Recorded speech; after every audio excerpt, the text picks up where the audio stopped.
بسم الله الرحمن الرحيم أصحابتي ذا سود هذا ملك استديو ذيك تشوكتان هلكن waa channelkii Fadhil Khayr saxaabay soo dhawaada subscribe ta like ta share ta inta wax nala dhaafina maanta waxaan ka hadli doonaa baabijay iyo wiilo oo dad saaxiib ah oo youtubers ah oo maxay tahay wax wada cuna oo wada shaqeysta oo Soomaalida marka la eego dad wanaagsan oo maxay tahay wax wada qabasho leh oo wuxuu dadka u soo gudbinaya ahaa balse hase yeeshee iminka istagaalsan oo warkooda uu waraha bulshada in ku jiray wiigan in ku jirno marka bal asxaabeena waxaan ka dhahay waan ka oran ila socda horta marka labada qof ay saaxiibka yihiin maxay tahay wax wada cunka leeyihiin isla shaqeeyaan dad oo dhan ayaga iska xiga walaa madaxweyne walaa wax kale walaa cid walba qofka aad isku dhowdihiin asaga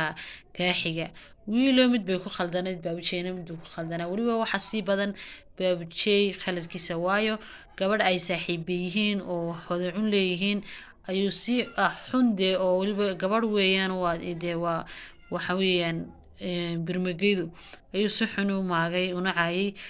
qofka dad saaxiibka tihiin wax khaldan oo aan adiga ahayn waxa doonaysa markasta inuu sameeyo ma sameyn karo waayo wuxuu doonu qofka oran karaa wuxuu doonu jecel yahay wuxuu ciduu doonu taageeri karaa asaad kala fikradaatiin waayo isku maskax bay lahaydin ma siin marka baabijay bil waxa uu ka dhahay saaxiibadiisa aynu wada eegno hadii ilaahay ka dhigo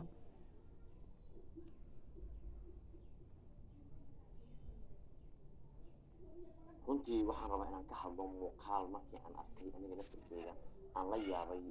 aan fariir iyo weliba tacajab weyn aan ka qaaday qof aanan ka filaynin aanan ka malaysanaynin oo muuqaalkaas dhankiisa ka imaaday oo weliba aniga aad iigu dhawaa intaana horta gudagelin muuqaalka dadkaan qalqeelaan oolayaan dhahayaan uma maleynayn anigiina saan dhaxaysa uma maley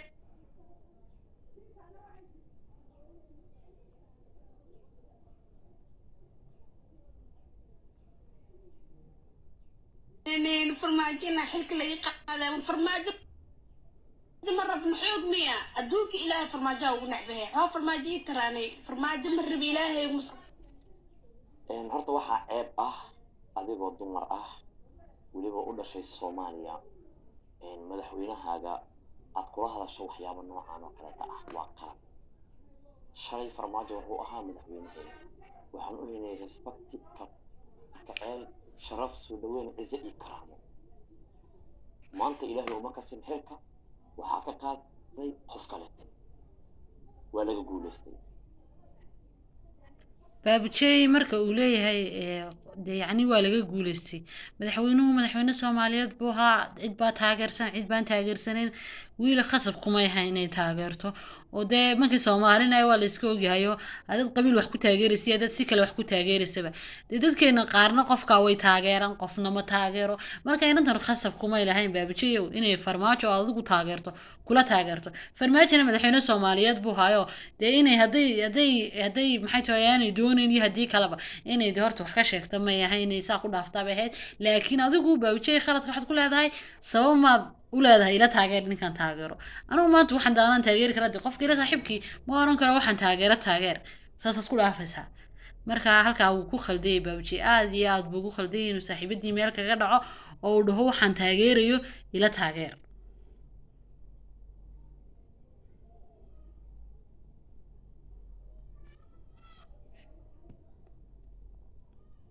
خسبنا ما شرف عزتي كرامتي وان وهينا وايو مدحوينهين ودنكينو هوغامي annagoo la hogaamiyay kalkaceel kale naga keensaday qalbigeenu ku weyn yahay madaxweynaha hadda qabtayna waan soo dhaweynaynaa sharaf iyo ciise iyo karaamo asagana nagu leeyahay annaga qofkii xilkeena noo qabto waxaan u muujinaynaa respect iyo hadal wanaagsan adiga maanta xil ma haysid laakiin shacabkaad waxaad u tahay role model gabar kaftankeeda qosolkeeda wanaageeda intaba la jeclaa ayaa tahay waxaad ku hadashay annagoo dhan waan dhageysanay waana aragnay wax adiga ku fiican ma ahan qofka adiga ku daawana taageeraha ku ahna qalbigiisa u fiican ma ahan ma fahantay adiga qof qalbigiisa jecel qof kale ilaahay ugu abuuray kama tirtiri kartid waa laga yaabaa video adiga aad soo duubtay kaliga in uu saameyn kugu yeesho adiga qalbiga wixii ku jira aad ka hadashay laakiin ما في رنا أنت كوحرن قلبي يضوض baabji wuxuu ina leeyahay markaa waa in de yacni dadka kugu xidhan ee farmaajo taageera uu aad aanad dee niyada ka xumaynin way saxsanayd taas oo inaanay dee wiiloodii maadaama youtuberada ahayd soomaaliya oo dhan wax ka doonaysa qofku markuu youtuber yahay qabiil madaxweyne cid kasta waxaa doonto taageer laakiin dee adiga baa dadkii wax ka doonayay soomaalidaadi wuxuu gudbisanayay waayo cid kale subscribe kuu saarmaysa kuna daawanayso inta yara soomaalida ayaan nahay baa kuu daawanaysa wax kuu daawanaysa marka maaha inaad ama qabiil ama madaxweyne aad cidna caydo cidna caadifayso laakiin cidda doonta tegi kari kartaa wiilo intaas khaladkeeda waan sheegay khaladna way ku lahayd oo inay de yacni qof gaara ay soo bandhigto ay tirahdo anu qofkaasaan taageeraya doonaya saas may ahayn inay madaxweynaha xilkiisu dhammaaday ee ummadda soomaaliya xilka u hayay halkiisaa ku sharaftay ay tirahdo madaxweynaha cusub oo soo dhowow madaxweynihii hore waadna nabadgal intaasun bay ahayd waxa sheekadu dhaawici karo horta wiilo intaan videogan kasii dhamaanin waxaan rabaa inaan wiilo wax idinka sheego horta wiil aniga saaxiib aan ahayn aadaan isugu dhaweyn dad laysku xantaa ahayn oo wax walba laysku dhaho aan ahayn aniga maalmahan agteeda ma tago mana u badnin sababta aan agteeda u tegay inaan uga badnayn ani ma jeclayn inaan sheego maanta ka hor laakiin hadda waan ku qasbanaya inaan sheego sababtoo ah waxa ay samaysaya ah wax aan aad u fiicnayn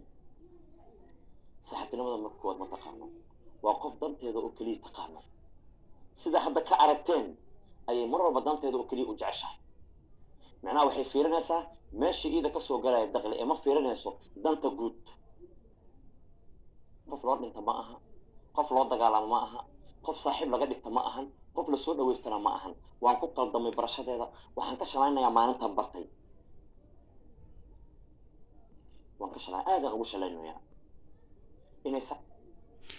baabijee markuuna leeyahay wiilo waa gabadh xun waa caynkan waa sidan shalay soodigiina farayay soomaalidu weyn kasta iska sidaa tahay shalay soodigiina lahaa waa inan wanaagsan waa inan fiican ay nairobi ku raacaysay maxay toolay dhakhtarkaagii howlahaaga kula waday ee saaxiibkaaga dhabta ahayd maxay toolay wax walba aad wada qabanaysay inaad qofka wanaagsan ahayd horta waxa la yidhi ceebteemaha waa caadadii soomaalidu inay iska kaacaydo markay dantaada kaa dhamaysato ama aad isku dhacdaan waa iska wax iska cad weeyaan qofka bilaadanka haddaad wax soo wada cunteen meel wada marteen saaxiiba noqoteen in aad wax ka sheegto